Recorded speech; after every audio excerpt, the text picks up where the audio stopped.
खिला दिया अपने बेटे को खाना आपने? मैं बहुत खुश हूँ मालिक। धीरे धीरे सब कुछ ठीक होता जा रहा है। विशाल ने भी व्यापार में आपका हाथ बटाने का निर्णय ले लिया है और अपनी जिम्मेदारी तो ले ली, साथ ही उसे मेरी भी कितनी चिंता है। मेरे लिए उसने 9 दिन का उपवास रखा है। सच कहूं तो उससे इतने साल दूर रहने का दुख भी दूर हो गया है।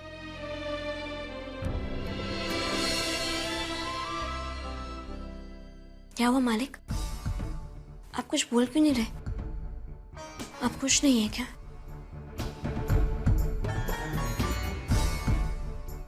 ऐसा क्यों सोचती है? मेरा भी दिख रहा है ना वो। उन्हें मैंने सदा तेरी खुशी चाहिए। तू खुश तो मैं खुश। मैं जरा पानी लेके आता हूँ। नहीं मालिक, मैं ला देती हूँ। ना ना, तू सो जा। सवेरे जल्दी उठने का होता है ना तुझे। मैं ले आता हूँ पानी।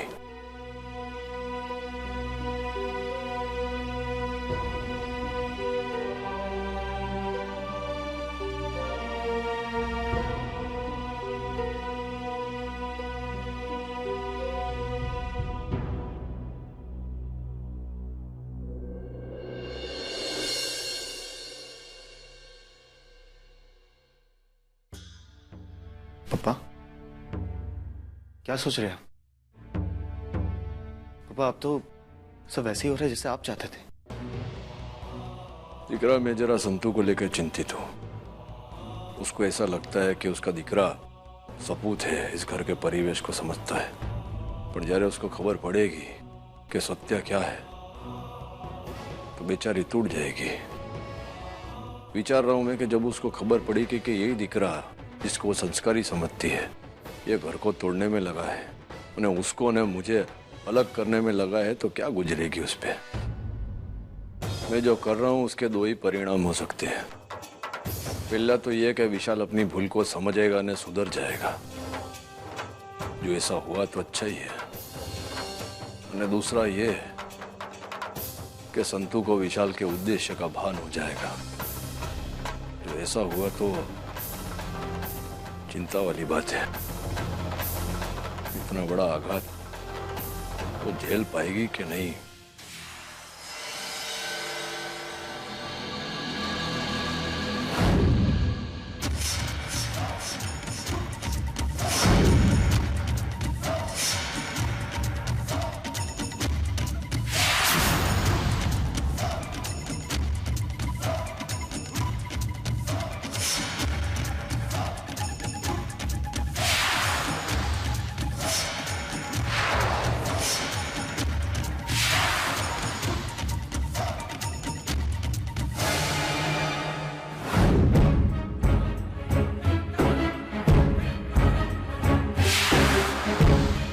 धर्मराज मह्यवंशी, बहुत होशियार बनते हो ना तुम, पर इस बार तुम्हारी कोई भी होशियारी कोई काम नहीं आएगी। जो खेल मैं खेल रहा हूं उसका अंत तुम्हारे और संतू के अंत के साथ ही होगा।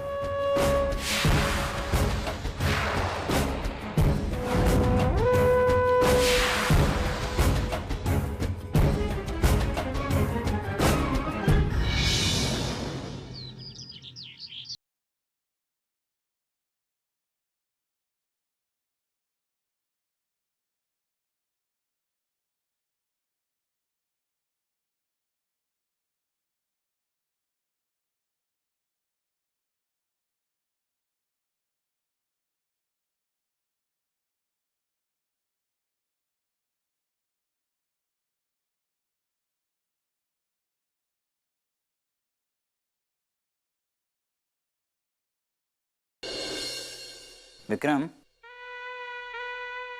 कृष्णा भैया, आप?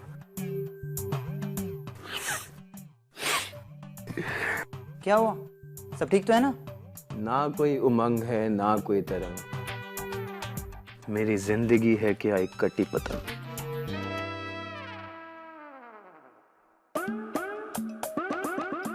नौटंकी। प्रोटीन शेक पी रहा है और ड्रामा देखो। 2 दिन से जिम नहीं गया, क्या कम है? अब ये तो पीने दो। तुम कहते हो प्रोटीन शेक पीना छोड़ दो, वो कहते हैं जीना छोड़ दो, एक दिन आएगा लोग कहेंगे बॉडी बनाना छोड़ दो। चल अभी ये नौटंकी छोड़, नीचे चल, सब नाश्ते पे इंतजार कर रहे होंगे। जब दिल ही टूट गया, हम खा के क्या करें? किसने तोड़ा तेरा दिल? दादी ने। वो ऋषभ भैया त्रिवेणी की शादी कराना चाहती है।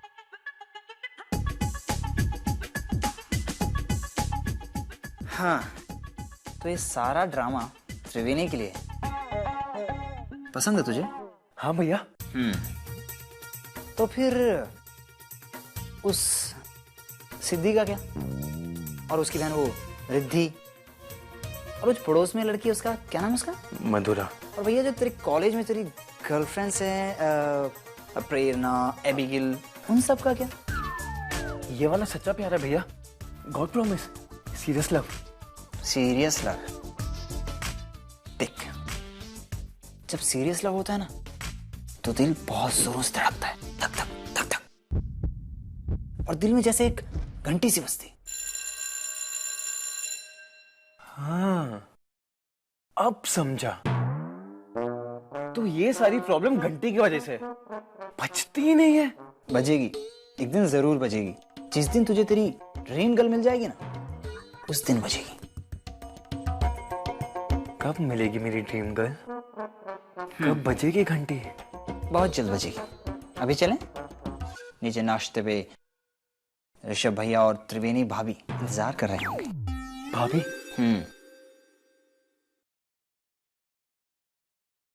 विशाल, ये लो प्रसाद। हाँ।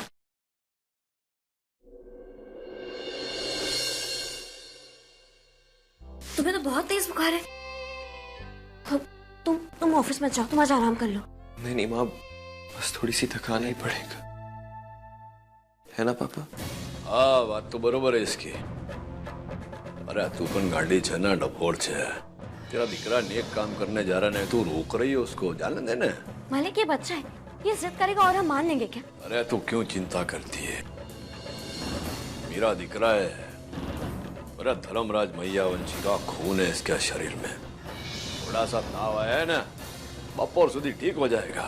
तू चिंता ना कर, जा दिकरा तू जा। हाँ माँ, मुझे जाने दो। पापा को भी पता चले कि जब उनका मायावंशी खून कुछ करने पर उतर आए तब वो करके ही रहता है। ठीक है, अब तुम इतनी जिद कर रहे हो तो जाओ। और हाँ, अगर तबीयत ज्यादा खराब हो जाए तो वापस घर लौट आना, समझे? जी माँ, मैं अपना ध्यान रखूंगा। मैं कुछ किसी से कह देती हूँ कि तुम्हारा उपवासी खाना ऑफिस भिजवा दे। अपना ध्यान रखना। जी।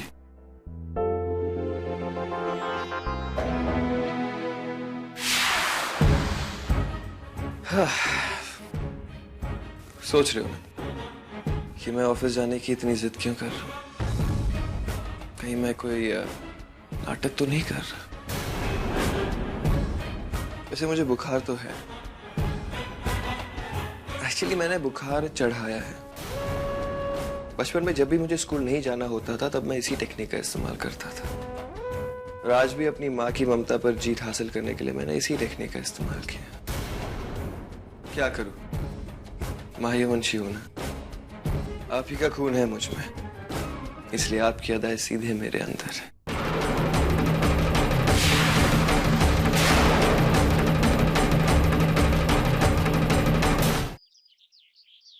काका सुनो, विक्रम को दाल दोखले बिल्कुल पसंद नहीं, तो उसके लिए पनीर बनाना, और हाँ, खांडवी बनाना भूलना मत। अब मसाला ले आइए। जी। अरे संतु, मैंने सारी तैयारियां कर दी है। सादा और उपवासी दोनों तरह का खाना तैयार हो रहा है। तुम्हें और कुछ बनवाना है ना तो मुझे कह देना, ठीक है? दोनों तुम अपने हिसाब से बना लो।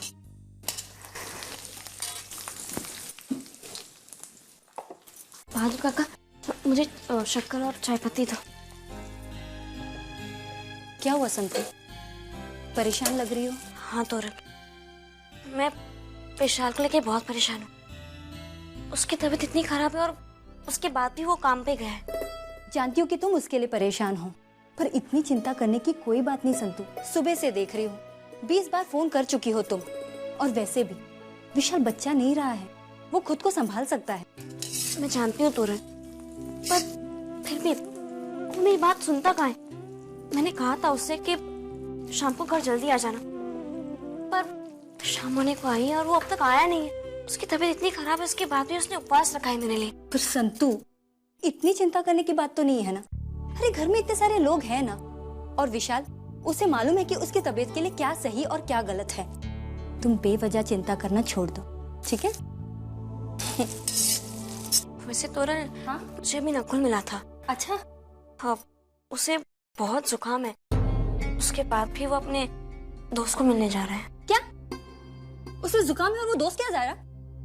पागल हो गया क्या वो? उसका दिमाग खराब हो गया। ये नकुल भी ना। मैं जरा नकुल को मिल के आती हूँ, तुम यहाँ का संभाल लेना प्लीज।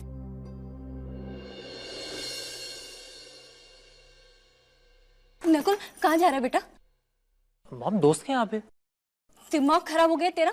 एक तो तुझे ठंड लगी हुई है और ऊपर से एलर्जी भी हो रखी है, फिर भी तुझे दोस्त के यहाँ जाना है? नकुल, तेरे पैर तो जमीन पे टिकते ही नहीं है। मॉम, मैं बिल्कुल ठीक हूँ, मुझे कुछ नहीं हुआ, लेकिन आपको क्या हुआ? तुझे ठंड नहीं लगी है बेटा? नहीं मॉम, मैं बिल्कुल ठीक हूँ। नकुल, तुम जाओ। थैंक यू दादी। मॉम। पर संतु, तुमने तो कहा था कि इसे ठंड लगी हुई है। झूठ बोला था मैंने। कुछ समय पहले तुम मुझे दिलासा दिला रही थी ना। पर तोरण, हम माएँ ऐसी होती है, अगर हमारे बच्चों को कुछ भी हो जाए तो हम परेशान हो जाते हैं।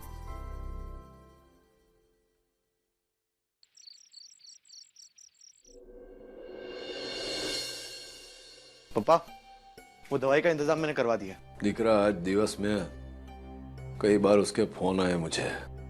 कारखाना ने काम के बारे में प्रश्न पूछ रहा था। ये तो बहुत अच्छी बात है। हाँ, पण बीमार था ने उसने कारखाना जाने की जिद की। उसके बाद इतनी बार फोन किया मुझे। ये सब बातों में कुछ तो संबंध है ना। तू एक काम कर, तेरा जाके संतू को,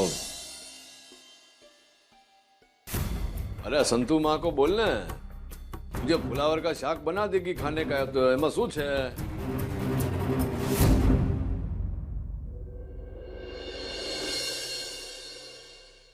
मालिक, विशाल बाबा की तबीयत बहुत खराब है। ऑफिस से कृष्णा बाबा और ऋषभ बाबा उसे लेकर आए। विशाल? विशाल? विशाल?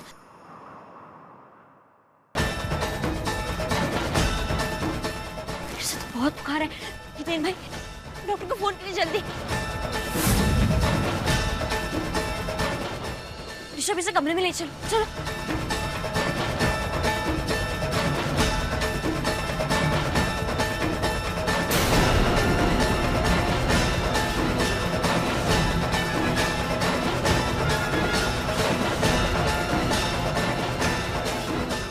पापा को भी पता चले कि जब उनका मायावंशी खून कुछ करने पर उतर आए तब वो करके ही रहता।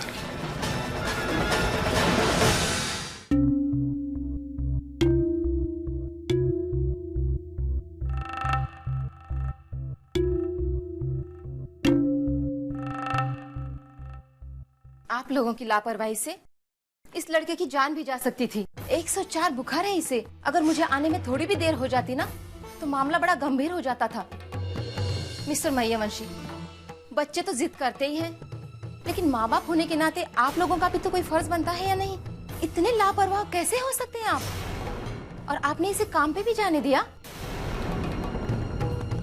खैर, मैंने अब इसे दवाई दे दी है, थोड़ी देर में असर हो जाएगा।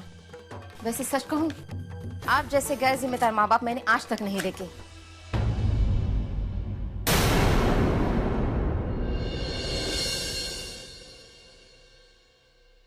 विशाल, अब तुम्हें कैसा लग रहा है? मैं ठीक हूँ माँ, ठीक हूँ। मैंने कहा था ना तुमसे कि काम पे मत जाओ, फिर भी तुमने मेरी बात नहीं सुनी। मैं तुम्हारे लिए ठंडे पानी की पट्टी लाती हूँ, तुम्हारा बुखार जल्दी से उतर जाएगा।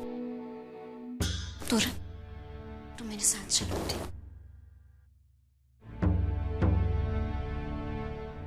संतोड़ी जरा। इस वक्त मुझे किसी से बात नहीं करनी।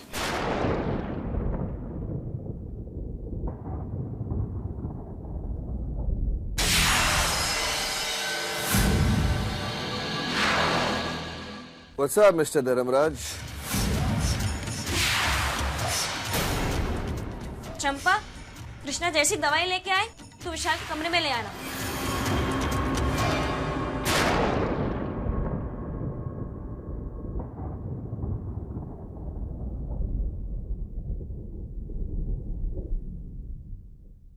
विशाल, तुम्हें कुछ नहीं होगा, तुम बस आराम करो।